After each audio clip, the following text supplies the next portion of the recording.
Hey planner friends, it's Nia. Welcome to Life with Nia. Today we are going over the August 2024 budget. So I have my budget set up here in my budget planner. I also use the Budget Mom's Budget by Paycheck. I use the box, the set, so it's a little bit smaller and compact.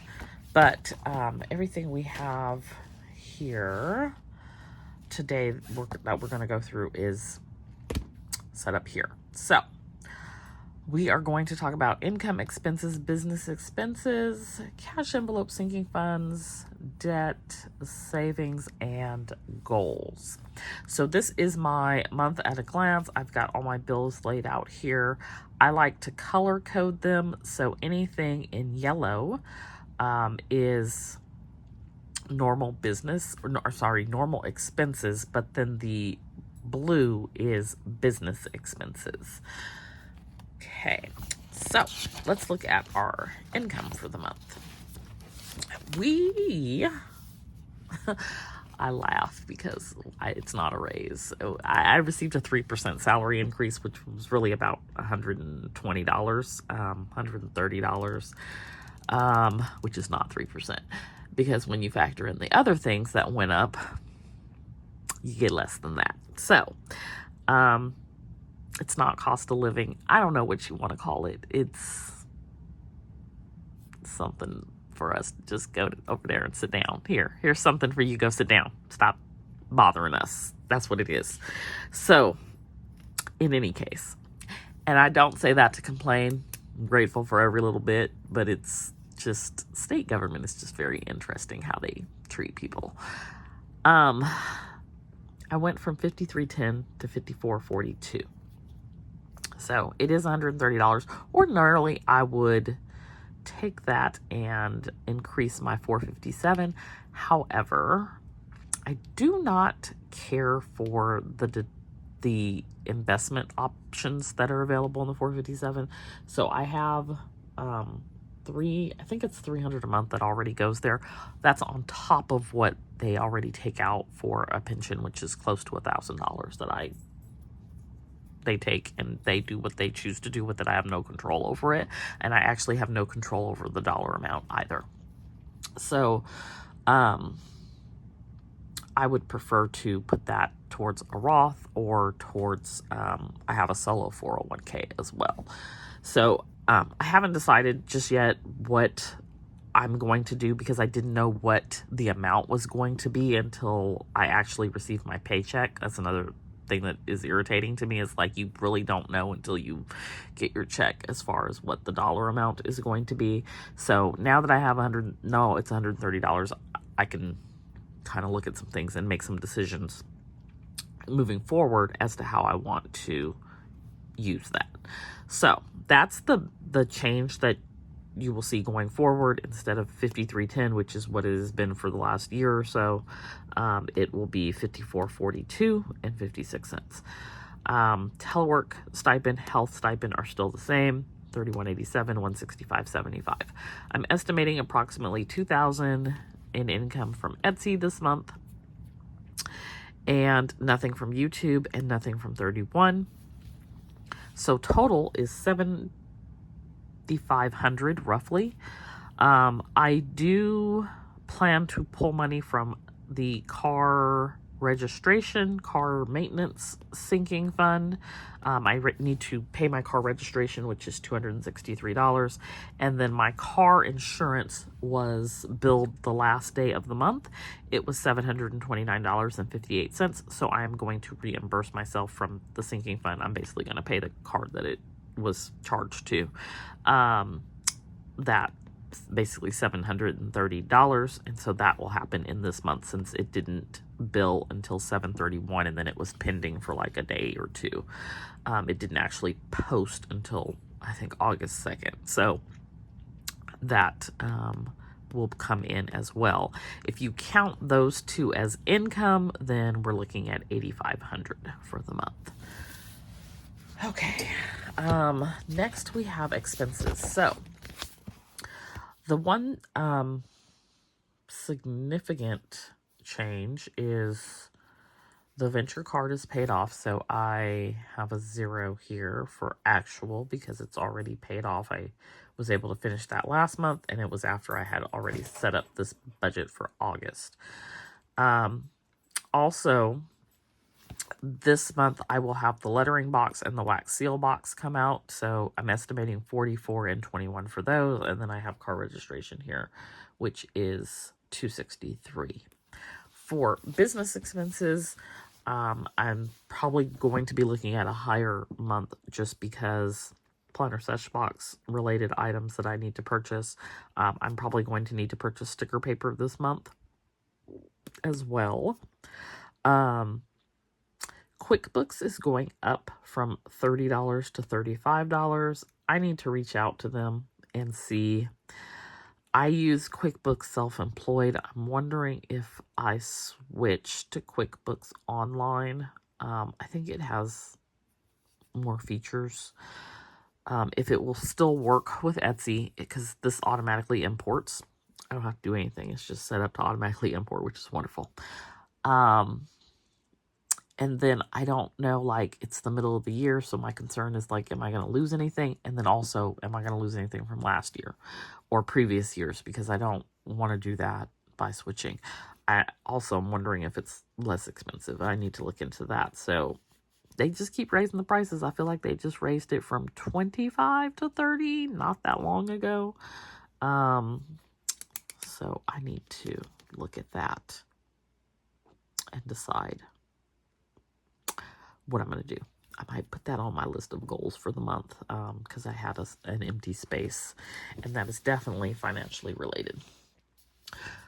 Next, we have cash envelopes. So there is a separate video, but cash envelopes this month was $1,245, and then I electronically transferred $125 for utilities, $125 for car insurance. I think I actually only transferred $100. I need to double check that. And then $20 for home insurance and $40 for Shopify.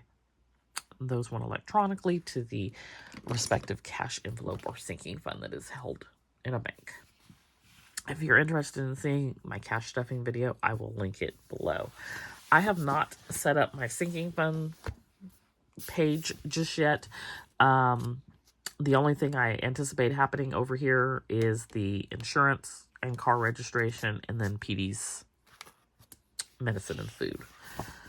For debt, so this month we are starting with $8,674 in focus debt.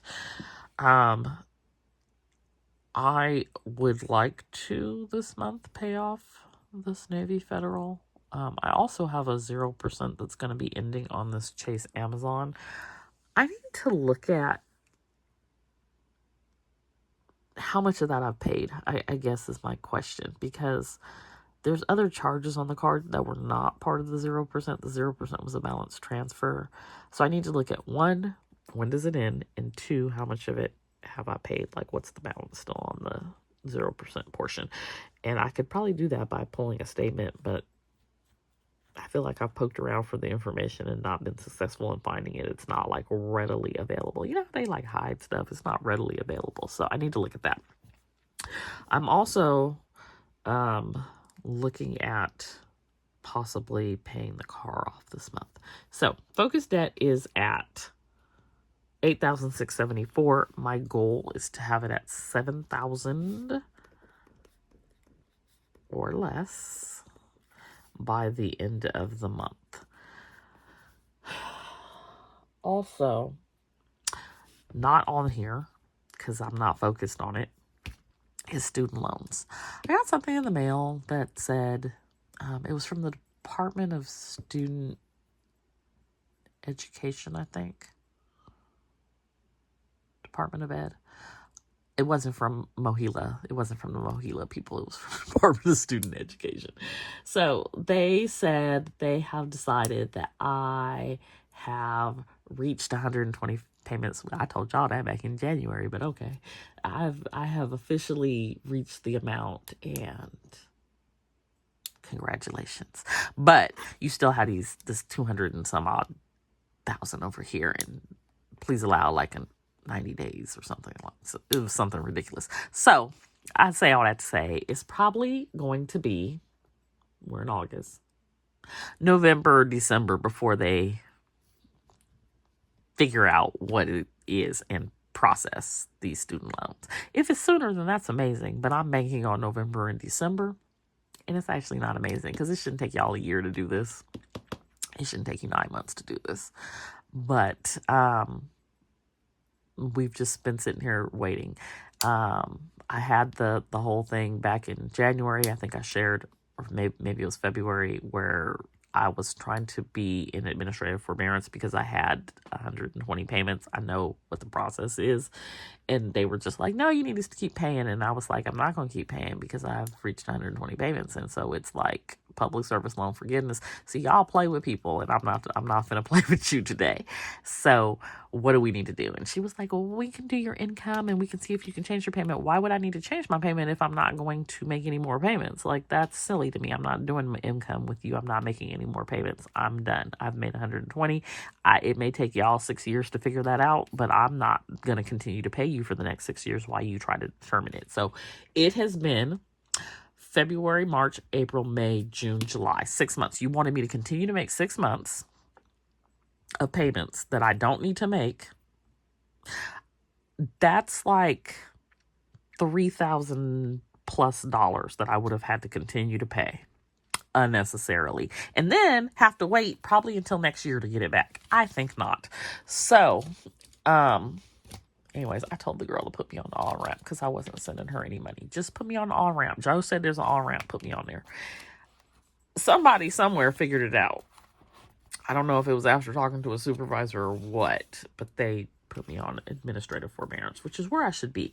Now, I'm also on SAVE, which has been sent to every court except for the Supreme Court as far as being unconstitutional or whatever they're saying it is. So I don't know if that's going to be a problem because you have to be in a acceptable repayment program for forgiveness. They need to figure it out on their end because I'm not giving them anything else. I'm not doing anything else. I'm waiting for my letter to come in the mail. So that's my student loan update. If anybody was wondering or curious or trying to, see where that was at. I hadn't talked about it in a while. There was nothing to talk about. I was just waiting for them to make a move. So we are just waiting for, I guess, at this point, final forgiveness on those. And we will see when that happens. So that is where we're at on debt. Like I said, that's not a debt I'm focusing on because I'm not making no payments. I should be done. I'm just waiting for them to process. But wanted to give the update on that. Okay. And then we have savings. So I've got a few new savings that I'm doing and a few returning. 26 week is returning. It's spotty when I do that, though. It's not every week or every other week. And then the 4 challenge is returning. New for this month is the August challenge. So this one is like kind of think of back to school theme, little backpacks here, but we are going to do this one and we'll see how much we save for this. I should be able to complete this month. So we're going to do that and then like zero out and Envy and all those things are returning. For goals. So the goal is to save $750. Track expenses. Self-care experience. I don't know if I'm going to do this month. It's this quarter that it needs to happen, but I'm looking for a self-care activity that ranges between $150 and $200 to do this month. I'm going to put on here QuickBooks. We need to figure out the QuickBooks situation. And then planner sesh box for fall. Debt $7K or less. Solo 401k $500. Roth IRA $500. Chase Amazon $600. pay off the Navy Federal, which is $432, and pay off the car, which is $1,167. I'm a little kind of excited, but then also not about having a paid off car. Like, it's been so ingrained in my life that I'm just used to having a car payment.